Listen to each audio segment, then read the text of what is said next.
Hey guys! I'm actually really excited if you're here watching. This is my first episode. So I don't know what I'm gonna call it. So if I end up making a title for it, great. But for right now, I don't have no intro into this. So let's just go ahead and get started. Story time! In my life, I've experienced my identity through different paths. One of my major paths were my career as a fashion designer. Through that, I identified the foundation of me, where I come from, who I choose to identify with group wise, my culture, my background, things of that nature. So that was one path. The second major path in my life was my first love, i.e., my first heartbreak as well. But this is the pathway that I am currently on, still hiking up, and it's ridiculously hard. And it's funny because I would pray constantly for God to help me out with this relationship, help us out with this relationship. And you gotta be careful what you pray to God for, because He will answer your prayers, and most likely in ways that you don't want to be answered. Literally, God's way of fixing our relationship was breaking it up. So now I'm single, right? I'm sole, I'm individual, I'm by myself, I'm alone. And the first thing that God does to improve me was to keep it that way. And let me tell you, I hated it. I despised it. I could not deal with being by myself. And literally that was the situation. Like after college, my best friend moved back to Boston. Like all the other friends that you make in college, which, they're your friends, but they're not like your friends' friends. So that I didn't really keep in touch with them. They didn't really keep in touch with me. My other best friend, who was my ex, y'all already know what happened. We broke up. I live in New York. My family lives in Maryland. So there's that. So I'm really in a situation where I am by myself. It was a mess. Because I'm the type of person who I thrive amongst people. I'm a major people person. I crave attention. I moved amongst the crowds. I needed a crowd to define who I was. I've always been surrounded around crowds. I'm African, got a big African family, all right? I have 3 siblings. That's a crowd already. 2 parents that are there, that's a crowd. Ever since I was little, we would move from place to place. And as an early life as a nomad, I had to make new friends wherever I went. And especially as a young African, growing up in America, you come with the accent or whatever, they call you booty scratcher, all that stuff. You're just trying to fit in any place. So any place that we moved, any place that we went, I had to make myself known. That was what I felt I needed to do to assert my place in everywhere, because friends would come and go. I latched on to that need of needing people around me to validate how important I was. And jumping from relationship to relationship was not gonna help it either. I had never been alone. I never needed to be alone. I never wanted to be alone. So this is a whole new thing for me. The crowd, the people around me, in a life that was moving all the time, was really what made me feel stable, what made me feel like, okay, the world is moving, but I'm here, I'm fixed. But here God comes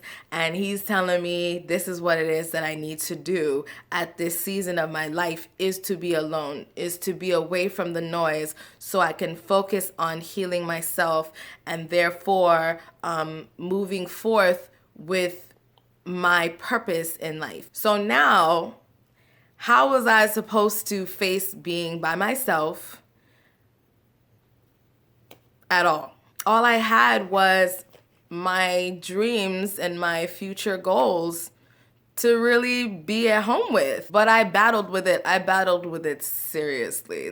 I felt like without that crowd, there was a new space within me that was vacant and it just kept pulling at nothing. This is what God wanted me to face.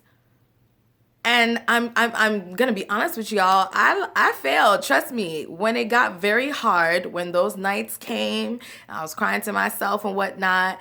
I didn't want to do it. I didn't want to face the things that I knew would make me better later on. It just was too much pain to handle, and I went back to the easiest way I knew how to deal with that. And that was to mask it with crowd, with attention, all of that. So I did the whole, download Tinder thing. Yeah, I'm going to admit it, whatever. I did the whole soul swipe thing.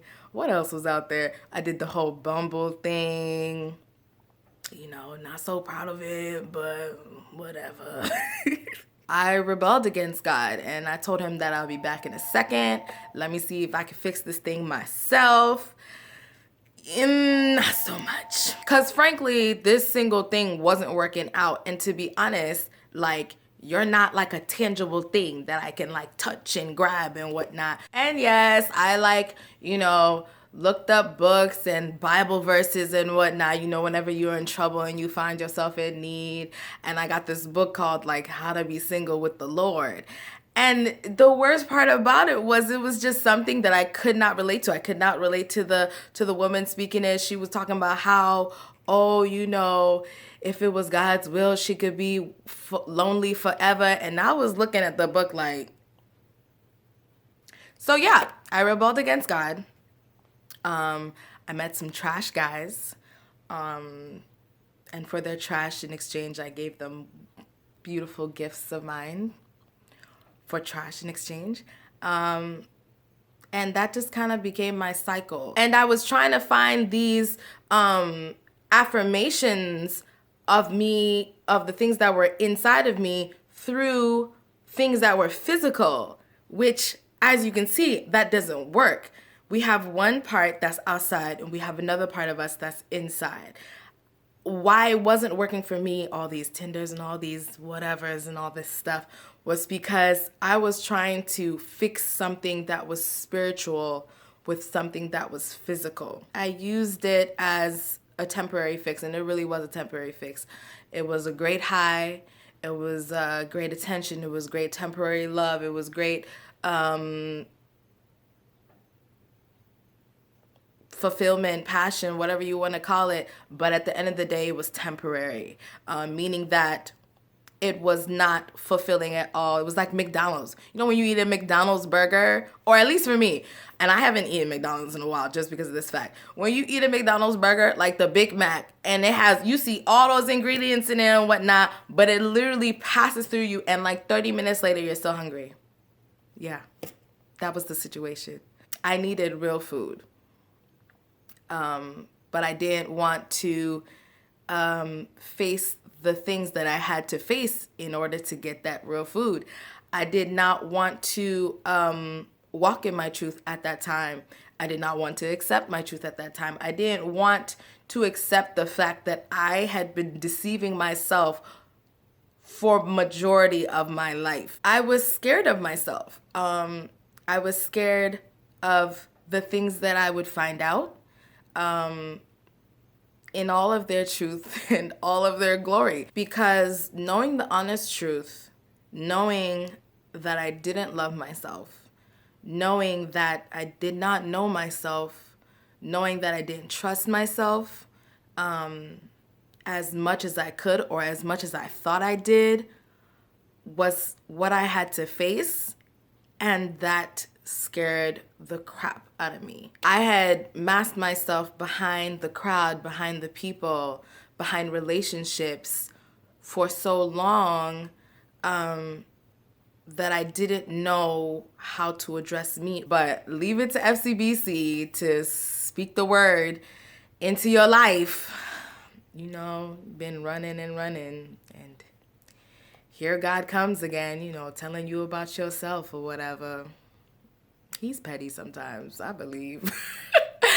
But anyway, I was sick, and I had a choice to make.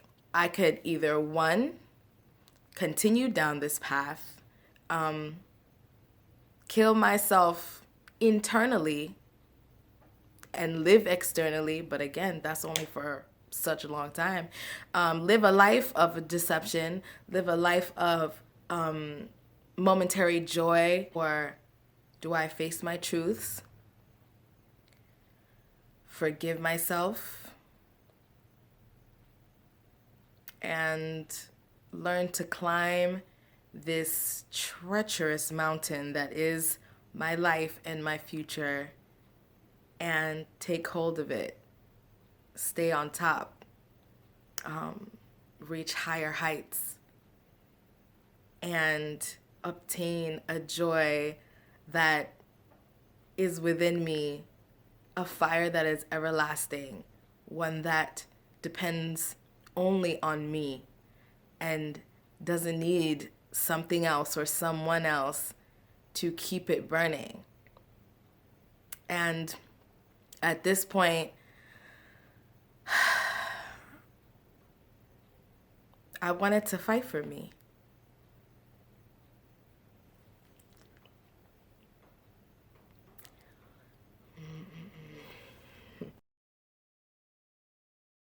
All right, you guys, that was the first episode, step one to my journey.